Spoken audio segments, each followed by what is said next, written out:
New Testament teaches that we are to be overcomers in every situation. எல்லா சூழ்நிலைகளிலும் நாம் ஜெயங்கொள்ளுவர்களாக இருக்க வேண்டும் என்று முழு புதிய ஏற்பாடும் நமக்கு போதிக்கிறது. In the Old Testament, there was no such requirement about overcoming in our personal life. பழைய உடன்படிக்கை காலத்திலே நம்முடைய தனிப்பட்ட வாழ்க்கையிலே அப்படி ஜெயங்கொண்டுதான் ஆக வேண்டும் என்ற ஒரு தேவை இல்லை. The only way that people knew that God was with them in the Old Testament was when their enemies were defeated. தங்களுடைய சத்துருக்கள் தோற்கடிக்கப்படுகிறார்கள் என்ற அந்த ஒரே காரியம்தான் தேவன் அவரோடு இருக்கிறார் என்பதற்கு அடையாளமாக பழைய ஏற்பாட்டு காலத்தில் இருந்தது. Psalm 41 verse 11. சங்கீதம் 41:11. By this I know that you are pleased with me, because my enemy does not shout in triumph over me. சங்கீதம் 41:11. என் சத்துரு என்மேல் ஜெயம் கொள்ளாததினால் நீர் என்மேல் பிரியமா இருக்கிறீர் என்று அறிவேன். So if the Philistines defeated the Israelites, that means God is not pleased with the Israelites. பெலிஸ்தியர் இஸ்ரவேல் ஜனங்களை தோற்கடித்தார் என்று சொன்னால் தேவன் இஸ்ரவேல் ஜனங்களோடு கூட இல்லை என்பது அர்த்தம்.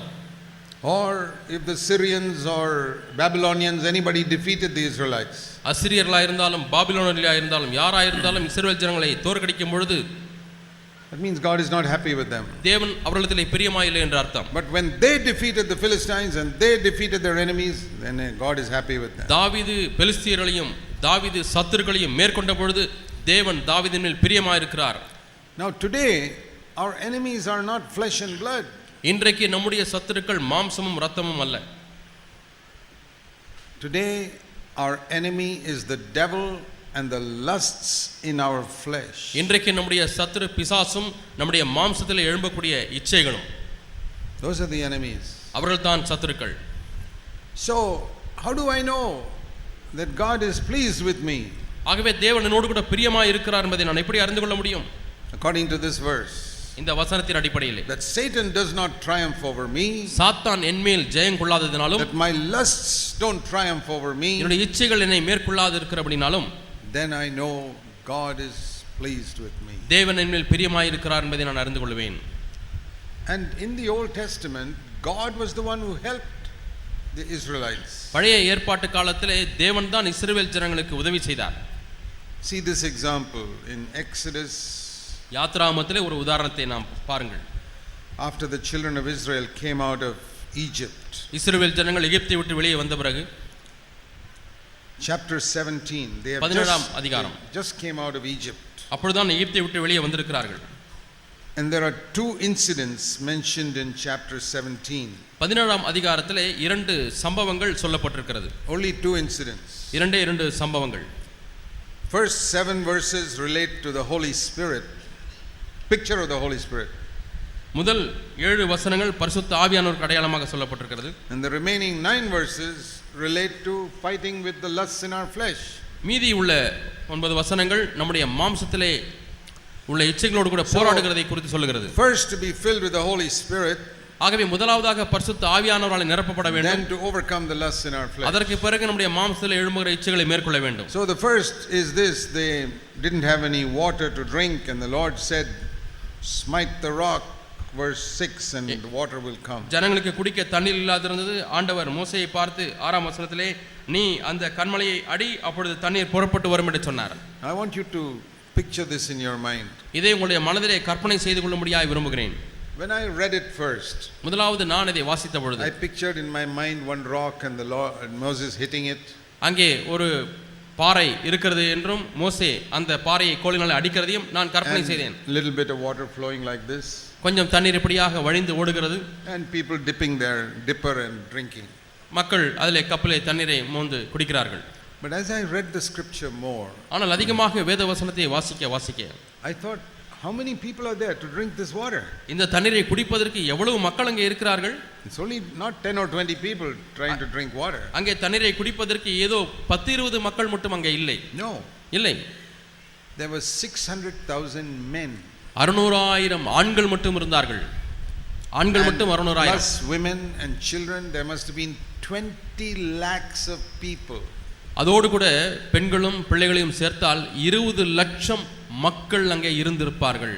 You don't have 20 lakhs of people in Kalayarkoil or Karaikudi or any of these towns. காளையார்கோயிலோ காரைக்குடியோ எந்த ஒரு பட்டணத்திலேயும் 20 லட்சம் மக்கள் இல்லை. So even one town like this, how much water you need, you tell me. இது போல ஒரு பெரிய ஊருக்கு எவ்வளவு தண்ணீர் தேவைப்படும் என்று சொல்லுங்கள். So there were 20 lakhs of people. 20 லட்சம் மக்கள் இருந்தார்கள். Can you imagine what a huge camp that was? அந்த பாளையம் எவ்வளவு பெரிய பாளையமாக இருந்திருக்கும். With all their tents, it was bigger than this town of Karaikudi. Karaikudi பட்டணத்தை காட்டிலும் பெரியதாய் அவருடைய முகாம் இருந்திருக்கும். 20 லட்சம் மக்கள். One little trickle of water is not going to feed all these people. அங்கே கொஞ்சம் வழிந்து ஓடுகிற தண்ணீர் எல்லாருக்கும் போதுமானதா இராது. It was like a big river with many tributaries going in many directions. அது பெரிய ஆறாக பல பிரிவுகளாக அது வழிந்து ஓடிக்கொண்டிருக்கிறதா From the water came not a trickle of water but many rivers. அந்த தண்ணீரிலிருந்து ஏதோ ஒரு தண்ணீர் மட்டும் வரவில்லை, ஆனால் பல ஆறுகளாக பிரிந்து நதிகளாக பிரிந்து ஓடி இருந்திருக்கும். Rivers of water. அது நதிகள், தண்ணீருள்ள நதிகள். The picture Jesus used of the Holy Spirit. இதைத்தான் பரிசுத்த ஆவியானவர் ஒப்பாக இயேசு பயன்படுத்தியிருக்கிறார். The rock smitten was a picture of Jesus Christ smitten on the cross. அந்த அடிக்கப்பட்ட கன்மலை அது ஆண்டவராகிய இயேசு கிறிஸ்து சிலுவையில் அடிக்கப்பட்டதற்கு அடையாளமாக இருக்கிறது. From that rivers of living water. அதிலிருந்து ஜீவ தண்ணீருள்ள நதிகள் புறப்பட்டு ஓடுகிறது. And we drink of that. நாம் அதை குடிக்கிறோம்.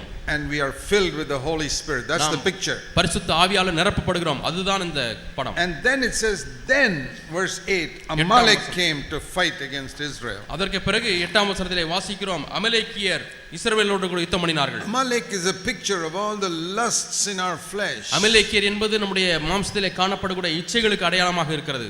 And Moses said, மோசே சொன்னார், now we have to do two things. இப்பொழுது நீ இரண்டு காரியங்களை செய்ய வேண்டும். One, we have to pray, and the other we have to fight. ஒன்று ஜெபிக்க வேண்டும், இன்னொன்று போராட வேண்டும். Not only fight, not only pray. யுத்தம் செய்தால் மட்டும் போதாது, அல்லது ஜெபித்தால் மட்டும் போதாது. This Christian life is like that. கிறிஸ்தவ வாழ்க்கை இப்படி தான் இருக்கிறது. Pray to God for help and fight against the enemy. தேவனிடத்திலே உதவிக்காக ஜெபிப்பது, சத்துருவோடு கூட யுத்தம் பண்ணுவது. Moses told Joshua, ஆகவே மோசே யோசுவாவிடத்திலே சொல்கிறார், verse 9, 9ஆம் வசனம், tomorrow I will go on top of the hill and I will pray there. நான் அந்த மலை உச்சிக்கு ஏறி நான் அங்கே ஜெபிப்பேன் என்று சொன்னார். And you go down and fight. நீ கீழே சென்று அவளோடு கூட யுத்தம் செய். And so it says in verse 10, Moses, Aaron and Hur went up to the top of the hill. ஆகவே மோசேயும் ஆரோனும் ஊர் என்பவனும் மலை உச்சியின் மேல் ஏறினார்கள் என்று யாத்திராகமம் 17ஆம் அதிகாரம் 10ஆம் வசனத்திலே வாசிக்கிறோம். And Joshua went to fight against Amalek. யோசுவாவோ அமலேக்கியரோடு கூட யுத்தம் பண்ணும்படியாய் இறங்கி சென்றார். And we read here, இங்கே வாசிக்கிறோம், verse 11, 11ஆம் வசனம். please read verse 11. 11ஆம் வசனத்தை தயவு செய்து வாசியுங்கள். Whenever Moses lifted up his hands, எப்பொழுதெல்லாம் மோசே தன்னுடைய கையை ஏறெடுத்தாரோ, Joshua would be able to defeat the Amalekites. யோசுவா அமலேக்கியரை மேற்கொள்ள முடிந்தது. But when Moses got tired and put his hand down, மோசே களைத்து தன்னுடைய கரங்களை கீழே போடும்போது, then Amalek started defeating Joshua. அப்பொழுது அமலேக்கியர் யோசுவாவை தோற்கடிக்க ஆரம்பித்தார்கள். Have you understood the picture? இந்த காரியத்தை விளங்கிக் கொண்டீர்களா? இந்த சித்திரத்தை விளங்கிக் கொண்டீர்களா? That when we depend upon God and say, Lord, help me to fight against my flesh, you win. நாம் தேவனையே சார்ந்திருந்து, தேவனே என்னுடைய மாம்சத்தை மேற்கொள்ள எனக்கு உதவி செய்யும் என்று சொல்லும் பொழுது நீங்கள் ஜெயத்தை பெறுகிறீர்கள். Verse 11, when you put your hand down, 11ஆம் வசனம், உங்களுடைய கரத்தை கீழே போடும் பொழுது then the flesh wins. மாம்சம் ஜெயிக்கிறது. So then you see something very interesting in verse 12. 12ஆம் வசனத்திலே சுவாரஸ்யமான ஒரு காரியத்தை பார்க்கிறோம். How can you keep your hands up for even 1 hour? ஒரு மணி நேரம் கூட நீங்கள் எப்படி கையை உயர்த்தி கொண்டே இருக்க முடியும்? குறைந்தபட்சம் ஒரு மணி நேரம். You try keeping your hands up for 15 minutes, you get tired. 15 நிமிடம் கையை தூக்கி கொண்டிருந்தாலே உங்களுக்கு கை வலிக்க ஆரம்பித்து விடும், களைத்து போய்வீர்கள். So what did they do? ஆகவே இவர்கள் என்ன செய்தார்கள்? They took a stone and Moses sat on it. அங்கே ஒரு கல்லை எடுத்து போட்டார்கள், மோசே அந்த கல்லிலே உட்கார்ந்தார். Verse 12. 12ஆம் வசனம். And Aaron lifted up one hand, Aaron ஒரு கையை, மோசேயுடைய ஒரு கையை தூக்கி கொண்டார். and Hur lifted up his other hand. ஊர் மோசேயுடைய இன்னொரு கையை தூக்கி பிடித்துக் கொண்டார். And it says here, இங்கே சொல்லப்பட்டிருக்கிறது, morning till sunset he kept his hand up. அவர்கள் இவ்விதமாய் காலை முதல் சூரியன் அஸ்தமிக்கும் வரை ஒரே நிலையாய் பிடித்துக் கொண்டார்கள். And thus, இப்படியாக 13, Amalek was defeated completely. அமலேக்கியர் முழுமையாக முறியடிக்கப்பட்டார்கள். So that is the message for us. ஆகவே இதிலே நமக்கு ஒரு செய்தி இருக்கிறது. By this I know that God is pleased with me. இதன் மூலமாக கர்த்தர் என்னிடத்திலே பிரியமாய் இருக்கிறார் என்பதை நான் அறிந்து கொள்வேன். Satan is defeated, the lusts in my flesh are defeated. சாத்தான் தோற்கடிக்கப்பட்டான், என்னுடைய மாம்சத்தில் இருக்கக்கூடிய இச்சைகள் தோற்கடிக்கப்பட்டது. And that comes through depending upon God. அது தேவனையே சார்ந்திருக்கிறது நிமித்தமாய் வருகிறது. These are pictures of how it can be true in our life. இவ்விதமான சிறு சிறு சித்திரங்கள் நம்முடைய வாழ்க்கையிலே மெய்யாக மாற முடியும். Romans chapter 8 we read. ரோமர் 8 ஆம் அதிகாரத்திலே வாசிக்கிறோம்.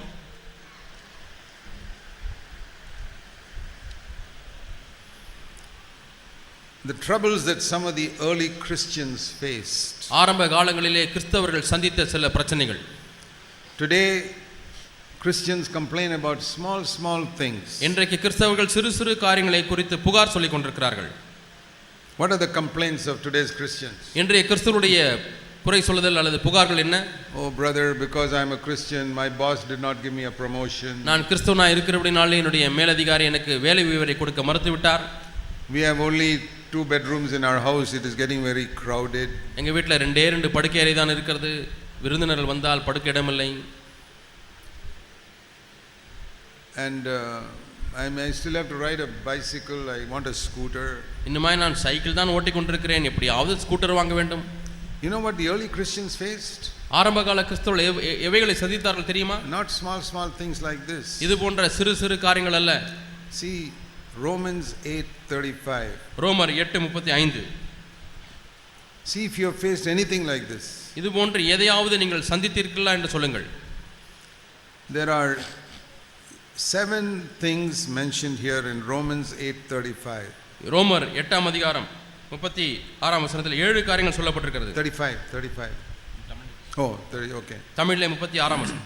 Tribulation, உபத்திரவம், distress, வியாகுலம், persecution, துன்பம், famine, பசி, nakedness, நிர்வாணம், peril, நாசமோசம், sword. பட்டயம். Sword means cutting off your head. பட்டயம் என்று சொன்னால் தலையை வெட்டுவது. These are the things they are talking about. இவைகளை குறித்து தான் அவர்கள் பேசிக் கொண்டிருந்தார்கள்.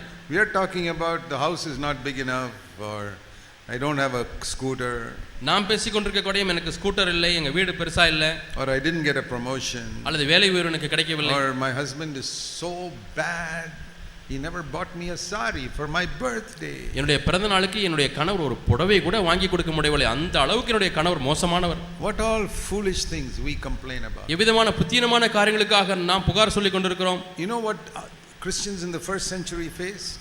முதல் நூற்றாண்டில் உள்ள கிறிஸ்தவர்கள் எதை சந்தித்தார்கள் They தெரியுமா? were chased out of the house, அவள் வீட்டை விட்டு விரட்டப்பட்டார்கள், and they had to run for their life. ஜீவன் தப்ப ஓட வேண்டியிருந்தது.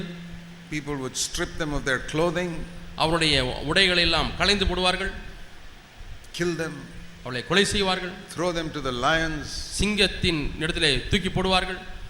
And it says in verse 36, we are killed the whole day long for your sake.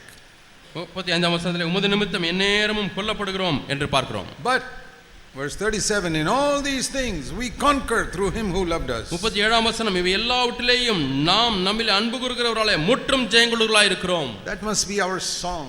இதுதான் நம்முடைய பாடலாய் இருக்க In வேண்டும். everything we conquer completely. எல்லாவற்றிலும் நாங்கள் முற்றிலும் ஜெயங்கொள்ளுகிறவர்களாய் இருக்கிறோம். Verse 38, 38ஆம் வசனம், I am convinced that not death or life or angels or evil powers, nothing present, height, depth, nothing will be able to separate me from the love of God which is in Christ. மரணமானாலும் ஜீவனானாலும் தேவதூதர்களானாலும் அதிகாரங்களானாலும் வல்லமைகளானாலும் நிகழ்காரியங்களானாலும் வருங்காரியங்களானாலும் உயர்வானாலும் தாழ்வானாலும் வேற எந்த சிஷ்யானாலும் கிறிஸ்துவின் அன்பை விட்டு பிரிக்கத்தக்கவன் யார்? So whenever you think that you are facing a lot of trials and pressure, எப்பொழுதெல்லாம் நீங்கள் அதிகமான உபத்திரவத்தையும் அழுத்தங்களையும் கடந்து செல்கிறேன் என்று உணர்கிறீர்களோ, oh brother Zach, my mother-in-law comes and troubles me so much. சகோதரர் ஜாக் அவர்களே, எங்க மாமியார் படுத்துற உபத்திரம் இருக்கே. What is that? That is a mosquito bite. அது என்ன தெரியுமா? கொசுக்கடி. That's all. அவ்வளவுதான். All this big trouble you are getting from your mother-in-law is a mosquito bite. மாமியார் இடத்திலிருந்து வரக்கூடிய உபத்திரங்கள் எல்லாம் கொசுக்கடிக்கு தான் சமானம். You know what these Christians had? இந்த கிறிஸ்தவர்களுக்கு என்ன பிரச்சனை வந்தது? Lions eating them. சிங்கம் அவர்களை பட்சித்தது. So we are all complaining about small things. ஆகவே நாம் எல்லாரும் சிறு சிறு காரியங்களை குறித்து குறை சொல்லிக் கொண்டிருக்கிறோம். Somebody did not treat me properly. நான் போனேன், என்னை சரியாக நடத்தவில்லை. To me, it's a great encouragement when I see these. இதையெல்லாம் நான் பார்க்கும் பொழுது அது பெரிய உற்சாகத்தை எனக்கு தருகிறது. In my house, I've got a picture என்னுடைய வீட்டிலே ஒரு படத்தை வைத்திருக்கிறேன். Of Christians in the first century. முதல் நூற்றாண்டிலே வாழ்ந்த கிறிஸ்தவருடைய படம். Poor people, ஏழை மக்கள் kneeling down and praying in a big, like a football ground. ஒரு கால்பந்தாட்ட மைதானத்தை போல இருக்கக்கூடிய இடத்திலே அந்த கிறிஸ்தவர்கள் எல்லாரும் முழங்கால் படியிட்டு ஜெபிக்கக்கூடிய ஒரு படம். All thousands of people watching. அங்கே ஆயிரக்கணக்கான மக்கள் மேலே உட்கார்ந்து கொண்டு பார்த்து கொண்டிருக்கிறார்கள். And from one cage, lions and tigers are coming out to eat these Christians. அங்கே ஒரு கெபியிலிருந்து சிங்கமும் புலிகளும் இந்த கிறிஸ்தவர்களை சாப்பிடும்படியாக வருகிறது. And these Christians are kneeling down and praying. இந்த கிறிஸ்தவர்கள் முழங்கால் படியிட்டு ஜெபித்துக் கொண்டிருக்கிறார்கள். And around the compound there are many around that ground there are many Christians that are crucified also. அதே நேரத்திலே அந்த காம்பவுண்ட் பக்கத்தில் அநேக கிறிஸ்தவர்கள் சிலுவையிலே அடிக்கப்பட்டு அந்த மைதானத்திலே அநேக கிறிஸ்தவர்கள் சிலுவையிலே அறையப்பட்டிருக்கிறார்கள். And I look at that and say, what are the little problems we face? நான் அந்த படத்தை பார்க்கும் பொழுது நாம் சந்திக்கக்கூடிய அந்த சிறிய பிரச்சனைகள் எல்லாம் எந்த மூலை என்று நான் எண்ணுகிறேன். We need to be reminded again and again what our brothers and sisters in the first century face. முதல் நூற்றாண்டிலே வாழ்ந்த நம்முடைய கிறிஸ்தவ சகோதர சகோதரிகள் எவைகளெல்லாம் சந்தித்தார்கள் என்பதை நாம் நினைவுபடுத்தி பார்க்க வேண்டியிருக்கிறது. Could God have protected them from all those lions? அந்த சிங்கங்களிலிருந்து தேவன் அவர்களை பாதுகாத்து இருந்திருக்க முடியாதா? Sure. கண்டிப்பாக. But he was going to glorify his name through their being killed. ஆனாலும் அவர்கள் கொலை செய்யப்படுகிற அந்த காரியத்தின் நிமித்தமாக தேவன் தம்முடைய நாமத்தை மகிமைப்படுத்த போகிறார். Yeah, that is a wonderful testimony. அது அற்புதமான ஒரு சாட்சி. And that is what God could say to the devil. இதைத்தான் பிசாசை பார்த்து தேவன் சொல்ல முடிந்தது. You kill these people, they will still praise me. நீ இந்த மக்களை கொலை செய்து பார், ஆனாலும் அவர்கள் என்னை துதிப்பார்கள். You send the lions to eat them up, they'll still praise me. இவர்களை கடித்து பட்சிக்க முடியாத சிங்கத்தை அனுப்பி பார், ஆனாலும் அவர்கள் துதிப்பார்கள். Yeah, that's a great testimony to Satan. சாத்தானுக்கு அது மிகப்பெரிய ஒரு சாட்சியாக இருந்தது. And one day when we die and go to heaven, ஒரு நாளிலே நாம் மரித்து நித்தியத்திற்கு போகும் பொழுது we are going to meet these people. இந்த மக்களை நாம் அங்கே சந்திக்க போகிறோம். We will see them in heaven. அவர்களை நாம் பரலோகத்திலே பார்க்க போகிறோம். And they will tell us their stories. அவர்கள் தங்களுடைய சம்பவங்களையும் கதைகளையும் சொல்லுவார்கள். You ask them, what trial did you face? நீங்கள் எவ்விதமான உபத்திரவத்தை சந்தித்தீர்கள் என்று கேளுங்கள். They will say, we proclaim the name of Jesus Christ. நாங்கள் இயேசு கிறிஸ்துவினுடைய நாமத்தை அறிவித்தோம். One fellow will say, they cut off my head. ஒருவன் வந்து என்னுடைய தலையை வெட்டி விட்டான். Another fellow will say, I stood for Jesus Christ and they threw me to the lions. இன்னொரு சாட்சி, நான் இயேசு கிறிஸ்துவுக்காக நின்றேன், என்னை சிங்கத்தின் கெபியிலே போட்டு விட்டார்கள். And then they'll ask you, உங்களை பார்த்து கேட்பார்கள், what problems did you face? நீங்கள் சந்தித்த பிரச்சனை என்ன brother? You'll say, brother, my mother-in-law came and troubled us in the house. Sister, என்னுடைய மாமியார் வந்து என்னை ரொம்ப கஷ்டப்படுத்திட்டாங்க வீட்டில். And I did not get promotion in my job. இந்த வேலையில் வேலை உயர்வே கிடைக்கவில்லை. They will laugh. அவர்கள் சிரிப்பார்கள். That is what you call trouble? ஓ, இதைத்தான் உபத்திரவம்னு சொல்லி அழைக்கிறீர்களா? Look what these people say. இந்த மக்களுடைய அறிக்கையை பாருங்கள். Not death, not life, nothing. மரணமானாலும் ஜீவனானாலும் எதுவும் கிறிஸ்துவின் அன்பை விட்டு பிரிக்க மாட்டாது என்று நிச்சயித்திருக்கிறேன். I want to get the spirit of those early Christians. அந்த ஆதிகால கிறிஸ்துவுடைய ஆவியை நான் பெற்றுக்கொள்ள விரும்புகிறேன்.